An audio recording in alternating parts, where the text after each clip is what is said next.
after-school snacks. Are they really healthy?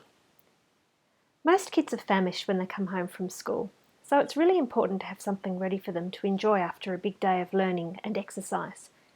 We believe that highly sweetened and nutrient-poor snacks and drinks aren't the best choices for hungry kids. Overconsumption of these can lead to poor oral health and obesity, and that's why offering kids nutritious and tooth-friendly after-school snacks is important. So we decided to do a bit of research to see what the most popular healthy after-school snacks were and to determine whether they were tooth-friendly. And to our surprise, many of the suggestions we found in our online research didn't seem like particularly healthy options to us. And even worse, at least from our point of view, we discovered that many of the so-called healthy after-school snacks definitely weren't tooth-friendly. So, first off, we needed to develop a list of healthy after-school snacks. So we did what any parent who was looking for healthy snack options would do. We Googled. We decided upon the phrase healthy after-school snacks, as this seemed to be the one most likely to provide a good list of healthy after-school snacks. And we decided to look at every single recipe that was listed in the results to see if it met our criteria for being tooth-friendly. Now, before we show you our results, we better get clear on our definition about tooth-friendly. A snack is not good for teeth if it contains added white or brown sugar, if it contains any other forms of added sugar, things like agave syrup, molasses, and even natural sugars like honey. It's not good for teeth if it contains confectionery, things like chocolate, jam, ice cream or lollies. Fruit in concentrated form also isn't tooth-friendly, so that includes juice, puree and dried fruits. And a snack or a drink isn't good for teeth if it's highly acidic. We'd also like to remind you of the World Health Organisation's guidelines for sugar consumption for children. The World Health Organisation strongly recommends that children and adults get no more than 10% of their daily energy needs from free or added sugar. They also suggested that a further reduction to below 5%, or roughly 25 grams or 6 teaspoons per day, would provide additional health benefits. When they released these recommendations in March 2015, the World Health Organisation reported in their press release, "We have solid evidence that keeping intake of free or added sugars to less than 10% of total energy intake reduces the risk of overweight, obesity and tooth decay." They went on to say that making policy changes to support this will be key if countries are to live up to their commitments to reduce the burden of non-communicable diseases. In providing these guidelines, the World Health Organization is not suggesting that we stop consuming sugars that are naturally present in fruits, vegetables and milks, because there is no reported evidence of adverse effects of consuming these sugars. They're concerned about the added sugars in our diet, especially those that are hidden in our foods and beverages.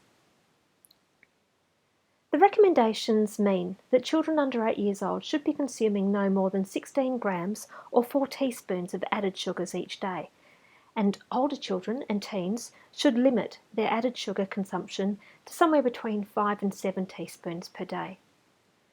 Once again, the sugars referred to in this context do not include the sugars found naturally in whole fruit, vegetables or milk.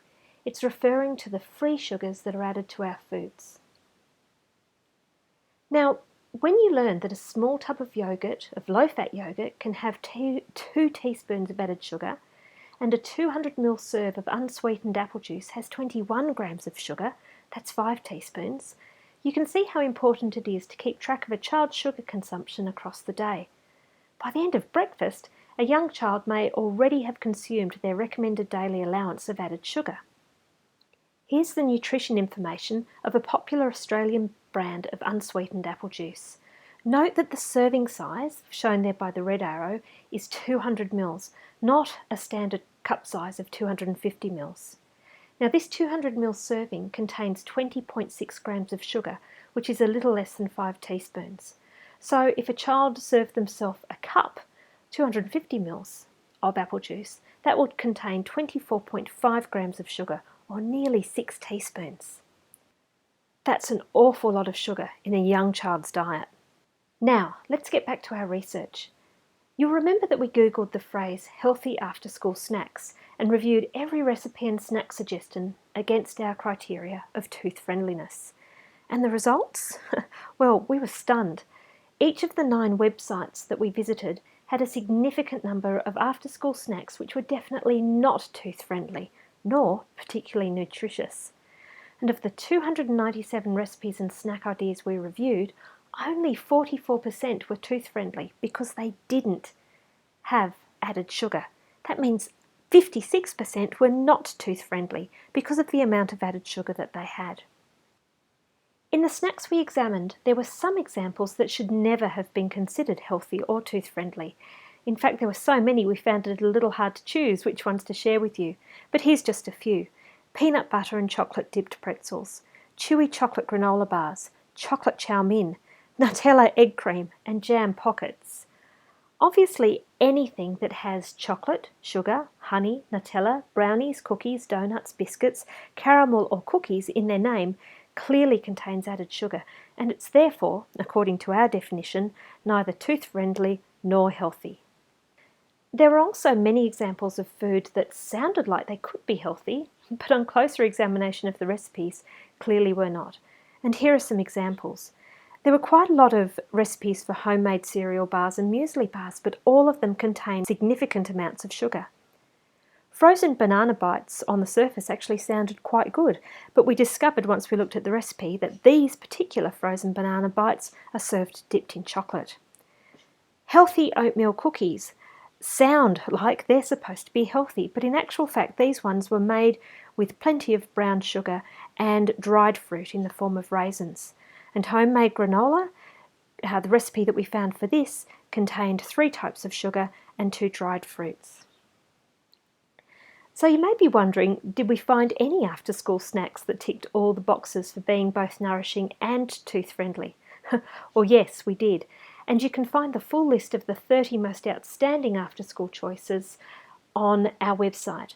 So you can either type in the full URL seen on the screen, that is corinadental.com.au/ and then, with hyphens between all of these words, 30 Corinna Dental approved tooth-friendly after-school snacks. You can also just go straight to our website, corinadental.com.au, navigate to Corinna News in the top menu and search for the article titled 30 Corinna approved tooth-friendly after-school snacks. We hope that in this list of delicious snacks you'll find plenty of great ideas to keep your kids happy and well nourished after school. Thanks for joining me today. See you next time.